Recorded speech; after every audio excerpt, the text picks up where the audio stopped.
I'm just now realizing that I'm filming this on a Wednesday. This is going to be uploaded on a Wednesday, and I'm not wearing pink. What a missed opportunity. Yep, that's me. Hello, beautiful bookish people. My name is Hannah, and today, for me, is a very exciting video. Today we're going to be breaking down the psychology of Mean Girls. If you don't know, recently I have read a book called Queen Bees and Wannabes. And this is basically the source material for Mean Girls, the movie. And what it does, it kind of breaks down cliques, boyfriends, and Halloween parties, and all that good stuff. And today, we're going to be comparing and contrasting the book, the movie, the concepts, and the psychology behind it. I'm very excited. I hope you are. So here we go.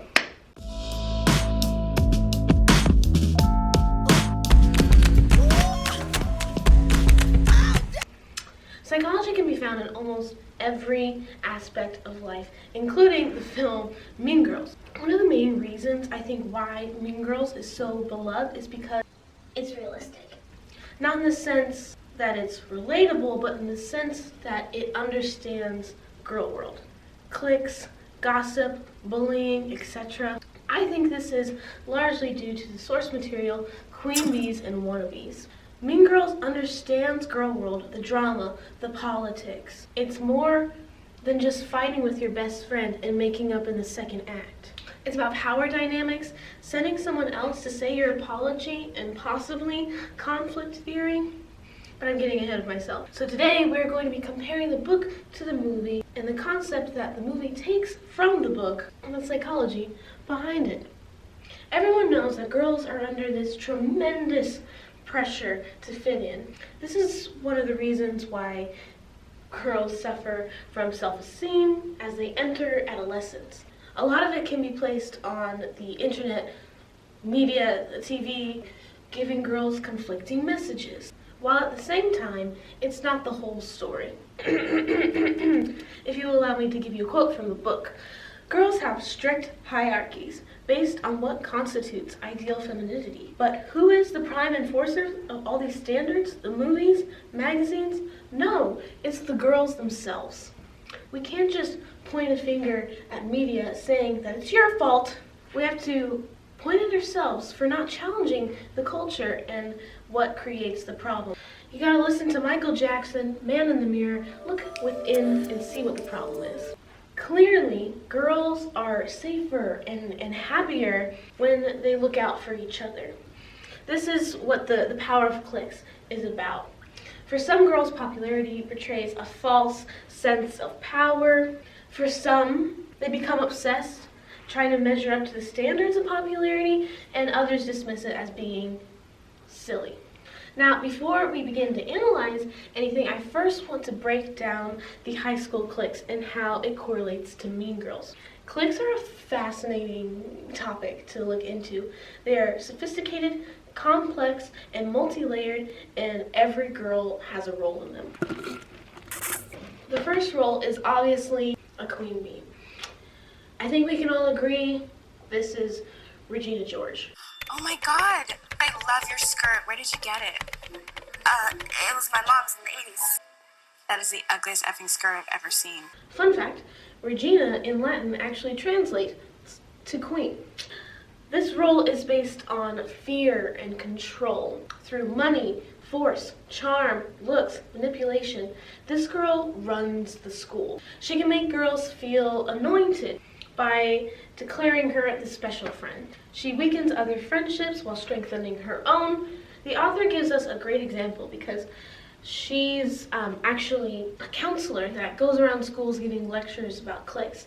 And after the author talks about cliques for so long, usually a girl will stand up and say, "Excuse me, ma'am, we don't have a clique problem." And 9 times out of 10, that is in fact the queen bee. Can I just say that we don't have a clique problem at this school? That's probably true. How many of you have ever felt personally victimized by Regina George? So it's really interesting. Think of her like Caesar, which is what the movie alludes to. Now the next role is Gretchen. I'm sorry that people are so jealous of me, but I can't help it that I'm popular.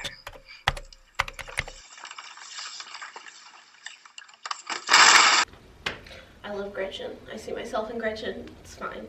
Now she's kind of a mix between two of the roles, kind of the sidekick and the banker. The sidekick is the second in command and is the closest to the queen bee. Her power comes from the confidence she gets from the queen bee. She wears similar outfits. Together they commonly bully girls into silence. The difference between a queen bee and a sidekick is that if needed, the queen bee can find another girl to manipulate and control. Now Gretchen is a mix, like I've said, between two roles. She's also the banker, which is basically the secret keeper. She knows everything about everyone. Gretchen Wieners knows everybody's business. She knows everything about everyone. That's why her hair is so big. It's full of secrets. And what's special about the banker is secrets in girl world are like currency. The banker stores information and releases it when it's needed. For example, if someone says a negative comment about another girl, or that they like Aaron Samuels, the banker will take that information and distribute it when it strengthens her own status.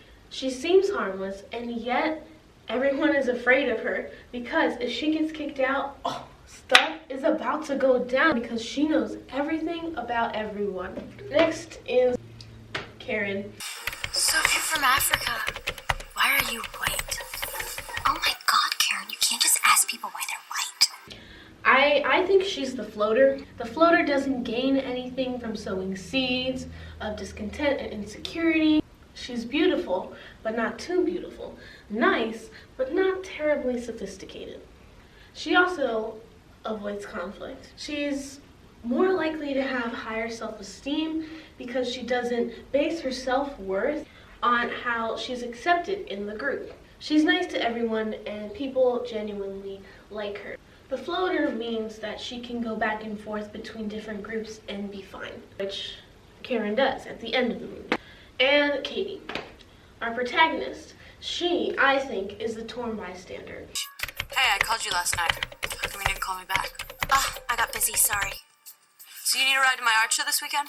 She's constantly conflicted between right and wrong and her allegiance in the clique. As a result, she is the most likely to be caught in the middle. The torn bystander often rationalizes the queen bee's behavior, even though she knows that it's wrong. She's honest. To quote the book, she is honest enough to know she doesn't like the queen bee, but feels powerless to stop it, which I feel like sums up Katie pretty well. The example in the book is she's always finding herself in situations where she has to choose between friends. And there are definitely more roles. There's the pleaser, the wannabe, the messenger, the target. And the thing about cliques is that girls can switch roles. The messenger can become a sidekick and wannabes can become targets. Now on page 37, I want to do like a direct quote because it's literally plucked from the book and thrown into the movie. We have rules about what we wear. We can only wear your hair up in a ponytail once a week. Girl World had a lot of rules. You can't wear a tank top 2 days in a row, and you can only wear your hair in a ponytail once a week. Am I reading the Mean Girls script? No! Isn't that crazy? I find this stuff so interesting. Cliques on the outside are groups of friends, right? We can all say that.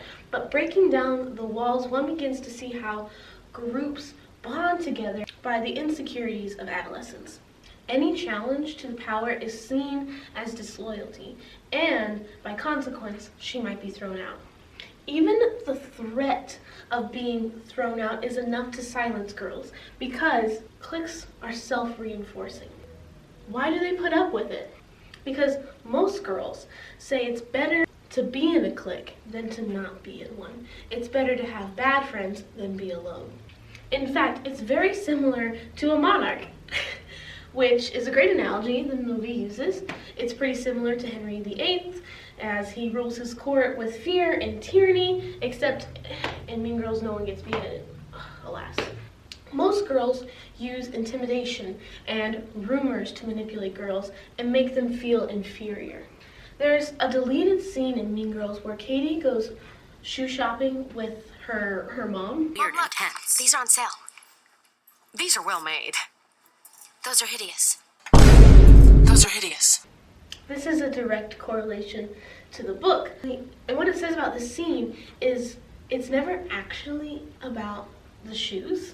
It's almost always about style, image, beauty, and how it will impact their role in the clip. Because at the end of the day, adolescence, I hate to say it, is a beauty pageant. In such a confined environment, there's a microscope on them.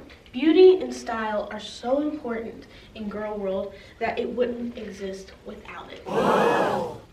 That's not coming from me, that's from the book. From the moment a girl wakes up until she goes to bed, she knows how she's supposed to behave. And trying to get it right time and time again is extremely overwhelming. Most girls feel like they need to be perfect, but an effortless perfect, which isn't attainable. They get these conflicting messages saying you have to be smart, cool, and as confident as boys, and yet you still seek validation from them even though you're supposed to be at the same level.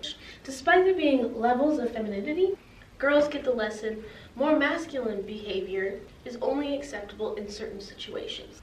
And in high school, to get social validation, girls must be soft, pretty, demure, and importantly, non-threatening.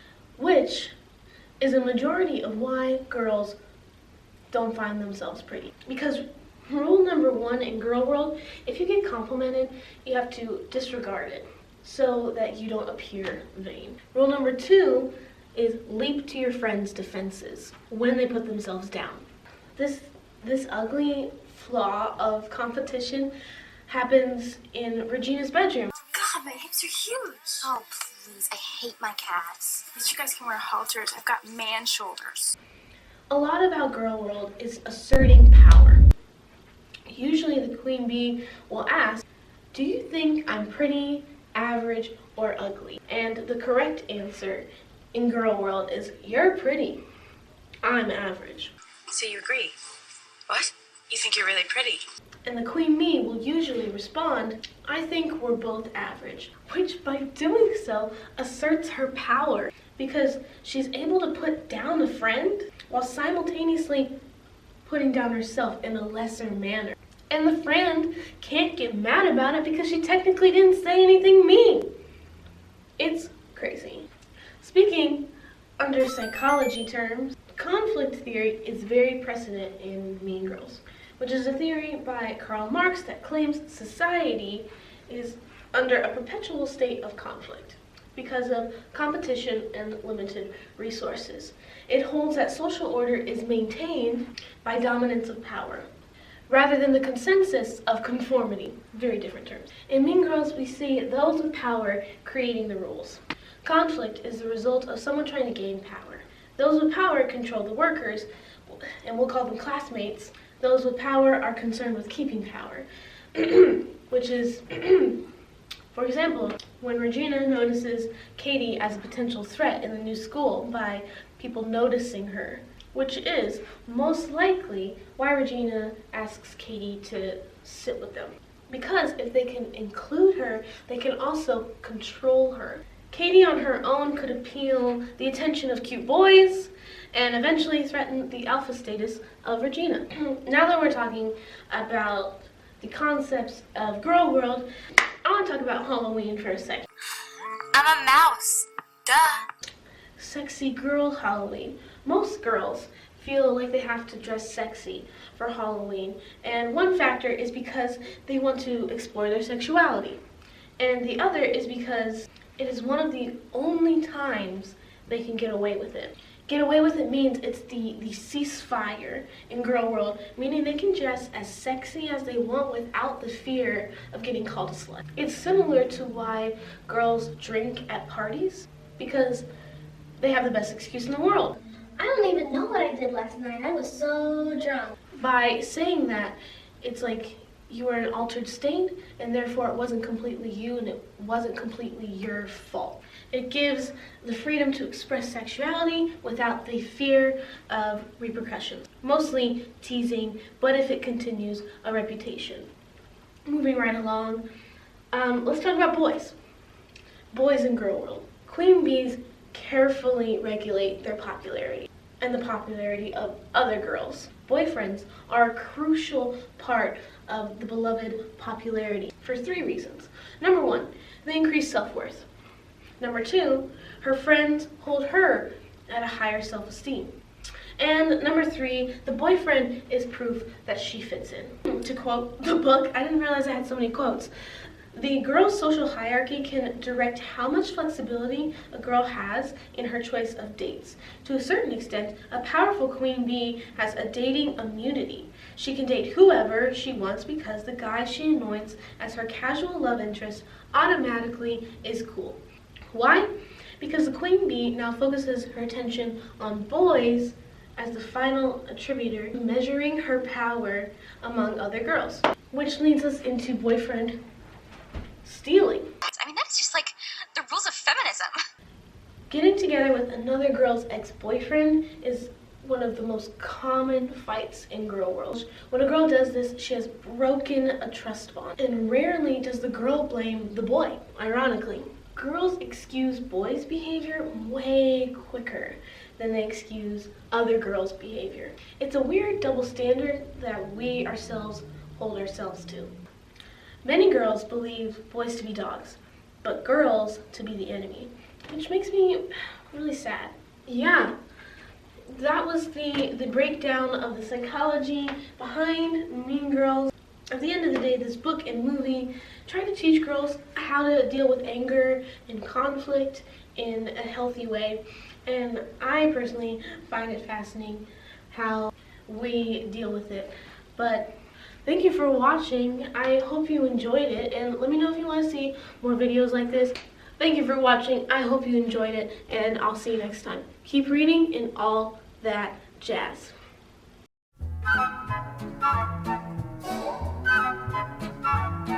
It's about oopsie.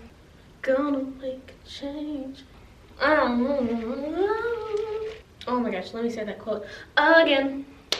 She can make my gosh, I'm messing up so much. It's fine.